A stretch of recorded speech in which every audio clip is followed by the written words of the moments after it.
2012년 4월 경기도 시흥의 아파트 단지. 청소업체 직원이 일상처럼 쓰레기를 차량에 싣던 순간 이상한 봉투 하나가 눈에 들어왔어요. 평소라면 투명한 종량제 봉투여야 하는데 검은색 비닐이 눈에 띄었죠. 호기심과 불길함에 봉투를 열자 그 안에 또다시 투명 봉투 3개가 겹겹이 들어있었고 그 속에 번지는 붉은 액체가 바닥을 적시고 있었어요. 순간 숨이 막히는 악취가 퍼지며 실체가 드러났죠. 잘게 토막난 여성의 사체, 그리고 평범한 아침은 순식간에 지옥으로 바뀌었어요. 발견 당시 시신은 무려 12조각으로 분리돼 있었고 절단면에는 여전히 핏기가 남아 있었어요. 이는 사망 직후 곧바로 도구가 사용됐다는 의미였죠. 피해자의 얼굴 전체는 청테이프로 감겨 있었고 속옷과 티셔츠가 봉투 속에 함께 들어 있었어요. 범인이 신원을 은폐하려 했음이 분명했지만 동시에 기괴한 연출 같은 느낌도 풍겼죠. 이웃들이 매일 오가는 쓰레기장. 가장 평범해야 할 공간이 단숨에 공포와 경악의 무대로 바뀌었어요. 사람들은 눈앞의 현실을 믿기조차 힘들었죠. 더 기묘했던 건 사건 직전 이틀간 인근 CCTV 6대가 동시에 고장 나 있었다는 사실이었어요. 단순한 우연이라 하기엔 섬뜩했죠. 범인이 이 사실을 미리 알고 있었던 건 아닐까? 경찰은 고개를 갸웃했어요. 게다가 발견된 봉투의 내부는 생활 쓰레기와 뒤섞여 있었는데 이 또한 의도적 흔적처럼 보였죠. 마치 누군가가 여긴 누구도 들추지 않을 것이라 확신하며 버린 듯 했어요. 그 치밀함은 소름을 돋게 했고 단순한 충동적 범행이 아니라는 의심을 강하게 남겼어요. 피해자는 69세 여성. 평소 지역 부녀회장으로 존경받던 인물이었어요. 원한을 가질 이유가 없었던 그녀는 남편과 함께 동거하던 반지하 빌라에서 살고 있었죠. 이웃들의 증언은 한결같이 늘 남을 챙겼다, 원만했다였지만 가정 내부 사정은 달랐어요.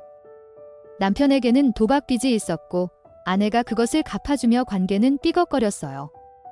겉으로는 금슬이 좋은 부부로 보였지만 그 안에는 숨겨진 갈등이 고여 있었던 거예요. 평온해 보이는 일상 속에서 이미 파국은 시작되고 있었죠. 사건 당일 새벽 5시 무렵 이웃은 집에서 격렬한 다툼 소리를 들었다고 증언했어요. 평소에도 남편은 술에 취해 비틀거리며 귀가하곤 했는데 그날은 유독 심했죠.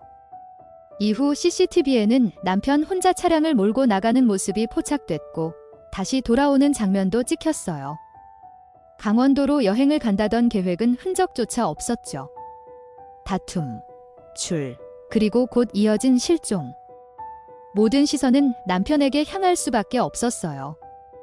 그러나 그는 경찰 앞에서 끊임없이 말을 바꾸며 진실을 감추려 했어요.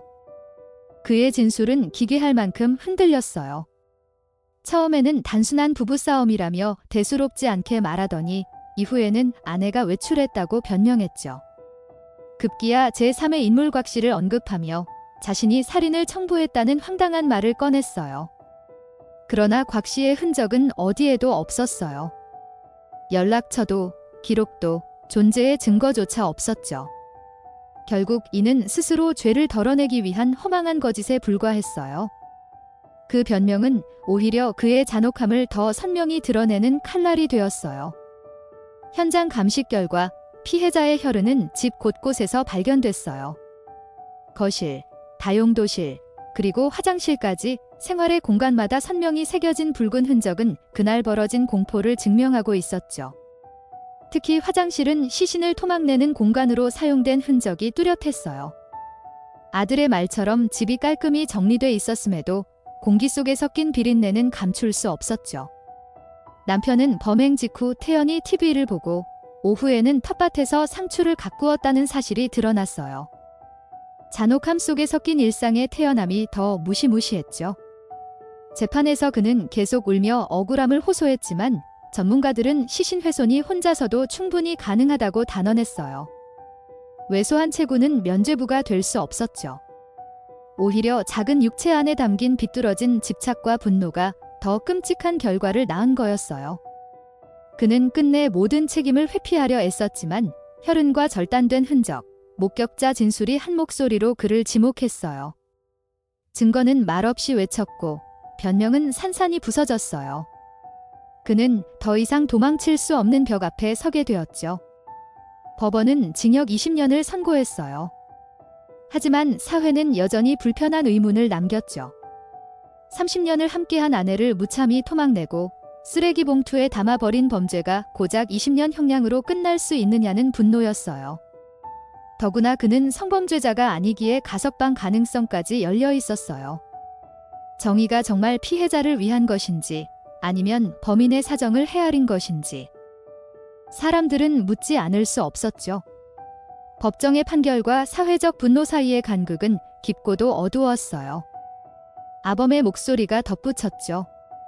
이 사건은 단순한 부부싸움의 끝이 아니었어요. 가장 가까운 사람이 가장 잔혹한 가해자가 될 수 있다는 경고였죠. 우리가 믿는 안전한 일상은 언제든 무너질 수 있고 어둠은 가장 익숙한 얼굴을 하고 다가옵니다. 다크아님은 고개를 끄덕였죠. 그 말이 맞습니다. 평범한 쓰레기장이 지옥의 문으로 변했죠. 그렇게 이 사건은 단순한 기록을 넘어 우리 모두가 잊지 말아야 할 섬뜩한 교훈으로 남았어요. 이번 다크한 나이트메어는 여기까지입니다. 끝까지 청취해주셔서 감사합니다.